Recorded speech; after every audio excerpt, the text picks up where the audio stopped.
30 വയസ്സിൽ താഴെ പ്രായമുള്ളപ്പോൾ തന്നെ ഏകദേശം 10 അടിയോളം ഉയരമെത്തുന്ന ഉയരക്കേമനായ കാളിദാസൻ. പട്ടങ്ങളില്ലാത്ത ഈ രാജകുമാരൻ കടന്നു വരികയാണ് ആനനീരാട്ടിനായി.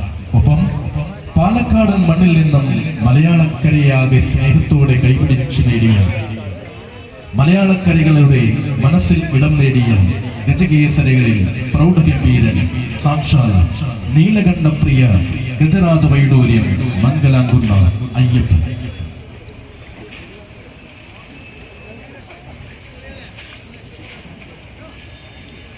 എറണാകുളത്തി ചിറായിൽ നടന്ന തലപ്പൊക്ക മത്സരത്തിൽ അയ്യപ്പനായിരുന്നു ജേതാവ്. 1992 ബീഹാർ സോൻപൂർ മേളയിൽ നിന്നും മംഗലാംകുന്ന തറവാട്ടിലേക്ക് എത്തിയ മംഗലാംകുന്ന അയ്യപ്പൻ ഭഗവാന്റെ മണ്ണിൽ ഒരുക്കിയിരിക്കുന്ന ആ പുണ്യഭൂമിയിൽ നിന്നും ആന നീരാട്ടിനായി എത്തിച്ചേരുകയാണ്.